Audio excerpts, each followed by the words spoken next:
had everything I thought I wanted: the white picket fence, the car, the six-figure business, all the things, the 3 kids. However, I was terrified to let my 12-year-old walk out of the door. And the funny thing about it all is that we lived in Frisco, Texas, which had been voted as one of the safest city in the United States of America 4 years in a row. The truth is, I was terrified of what it meant to raise a black child in America. And if you're watching this, you might also be afraid. So in 2021, we packed up our whole life. I mean, everybody, everything, all the clothes, all the things, and moved to the Gambia. It's been 5 years, and I can say without a shadow of the doubt that this was the best decision we've ever made as a family. Not what you see on Instagram or what, when you Google the Gambia, you see, but the real thing. In this video, I'm going to share with you the trade-off, the real opportunities, the challenges, whether all of this was worth it, and if it was, how to make this move as smooth as possible. Hi, my name is Sandra Kemayu, and I'm a business coach who runs a 7-figure coaching business right here from the Gambia with an all-woman African team that is in Nigeria. And in this video, I'm going to talk to you about why I decided to make the Gambia my home. So let me take you back to 2020. This was COVID time. Then we had George Floyd. Things were stressful, okay? To be black in America at that time was like to always be upset. And I don't know if things have changed much since then, but for the first time, I started to think about my children not as just Africans, because we are from Cameroon originally. And so I always kind of thought, oh, we are Cameroonian. Therefore, the racial tension doesn't really apply to us. And after George Floyd, I realized the error of my way and just how silly that sounded. That when my boy got pulled over, there wouldn't be like, oh, so your parents are from, so therefore he was facing the same risk as every other black boy on the continent. And a few years before that, we had moved from Maryland to Frisco specifically, and we were looking for a place that was very safe. We were looking for a place with great schools, and so we said, you know what, we know we're going to spend more money than we could if we moved to another county, but we didn't mind because we were looking for safety and stability for our kids. But when that happened, 2020 happened, I realized it doesn't matter where I take my boy. Like, it doesn't matter if it's in the richest place in America, as long as we are in the US, we were going to face what was happening. Now, I have a lot of people that ask me, so what, are you thinking that like your son was going to be pulled over and this and that and the other? And I'm like, it's not necessarily even that, because when you objectively look at the percentages, the chance that it will happen to him, I don't know. But it's the environment. What does it do to a person to grow up in an environment where you always have to defend yourself, where you have to start your sentences by saying, well, I am not what you think I am? What does it do to a person, to a young kid, when he notices he's different than his white friends, when he notices that when something goes missing somewhere, people turn around and look at him first? Like, I started to realize, wait, we have options though. We don't have to choose this. We are choosing this, and started to think about what would life look like if we chose differently. At the time, I had been in business already for 2 years, and my business was fully remote. So I realized, isn't the whole point of a laptop lifestyle to be able to pick up and go? Is that not what starting a business has allowed me to do? And so what is really stopping me or stopping our family from moving? So when I realized that there was not much stopping me or stopping my family from moving, we made the decision to move. So now you might be saying, but Sandra, why Gambia specifically? Because you could have moved to Nigeria, you could have moved to Ghana, you could have moved to so many other African places, and you are absolutely right, I could have. But there were key things that Gambia had that other places just didn't. So let's get into it. Reason number one is where the Gambia is located on the map. We wanted a place that was not so far. We wanted something, I mean, South Africa is cute and stuff, but I need to, come on. I don't want to have to be on a plane for 20 something hours just to go somewhere. And so what I loved about Gambia is where it's located because 4 hours I can be in Europe. And back in the days, there was a direct flight from Gambia to the US. And so in 12 hours, I could be in New York, which presented a lot of great benefits for us because when we move, my husband still worked remotely from his job. So the ability for him to be able to hop on a plane and be where he needed to be on a moment notice was really important for us. Reason number 2 was business opportunities. I needed a place where we could start a business really quickly without any stress. Obviously, I'm a business coach and I love all things business. And one of the things that Gambia had that really appealed to us was the ease to start a business. You could get your business set up in less than 60 days. You could open up a business account really quickly. And they were just very welcoming to foreigners, and that was really critical. The other thing around business, when thinking about where to relocate to, for us was, is there still work to be done? Is this a place that has everything already, hence Nigeria, hence Ghana?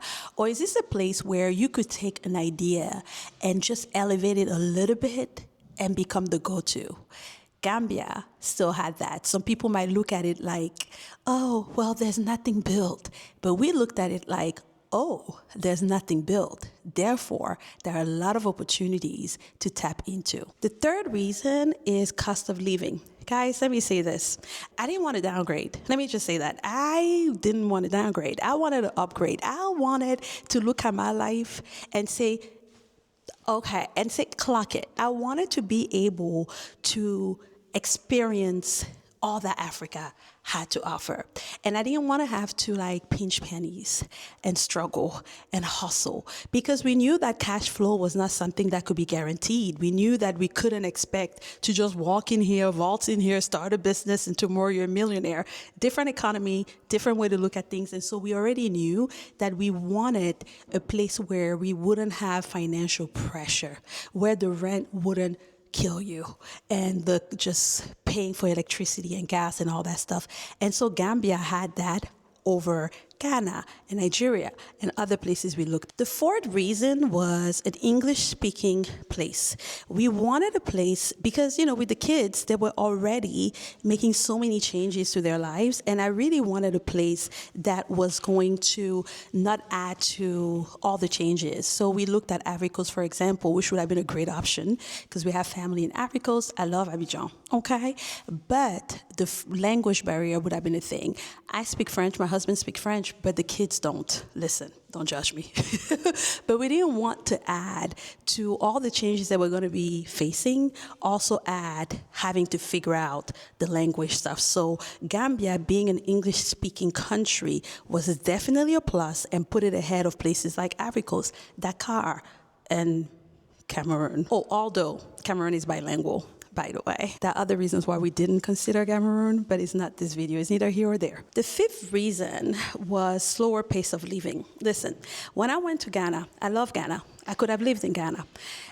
It's just a little bit hectic, okay? The traffic. Let's talk about the traffic. So because we could pick wherever, like we could pick literally anywhere on the continent to relocate to, why would we not pick a place that was easier? The traffic in Nigeria, traffic in Ghana, I didn't want that. I didn't want to spend hours and hours in the car. So I really loved the idea that Gambia, because it's by the water, is very much a YOLO kind of place. It's a slower pace of life. They're not going to stress.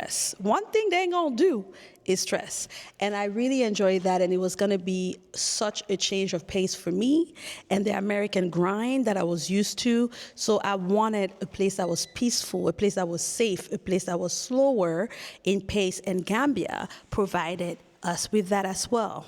Because moving to Gambia wasn't just about leaving something behind, but it was also about building something. We wanted to be able to really build something, make a difference, create an impact. And this move allowed us to do just that. So now let's talk about the stuff you really want to know. Is it hard? What are the things? What are the challenges? I'm not here to sell you this dream, this thing, this idea that like moving to Africa is going to be this walk in the park. I'm not going to do that because there are some realities that you need to be aware of. Let's talk power outage. As I'm recording this, we have no power, and we've not had power for maybe 10, 15 minutes, and I have no idea when it's going to come back. So there are some infrastructure challenges that you deal with that you don't have to deal with in the West. Number two, figuring out how to actually start that business can be very challenging because unlike the US or in Europe where you can just Google 5 ways to and everything is laid out for you, baby, on the continent, you're going to have to figure that out or get you somebody that can help you set it all up. I'll give you a simple example. I have some friends that are thinking about relocating, and during our relocation session, one of the questions they had was, what is the best school for our kid? Now, I got to tell you this. If I was living in Frisco, Texas, and I had that question, I could get the answer in probably 2 seconds.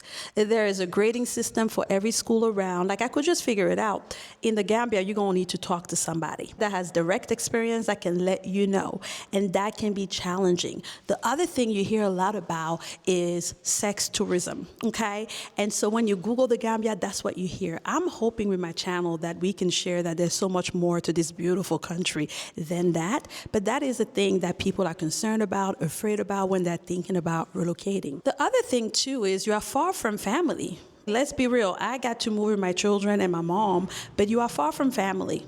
You don't have your best friend around the corner, and you're going to miss birthdays and Christmas. Like Christmas, a lot of the time is hard for us because we're family. You're going to experience FOMO. I remember my son, who was 12 when we moved, that said to me, like, I'm missing out on everything. I'm missing out on prom. I'm missing out on homecoming, my friends, and all the things. So there's going to be a period of adjustment for sure. Number 3, things move slower. I fired so many people when I first moved because I did not understand that reality. I came in like boss lady, CEO who runs a 7-figure coaching business. Boom, what we gonna do? And realized really quickly that I had to change my perception.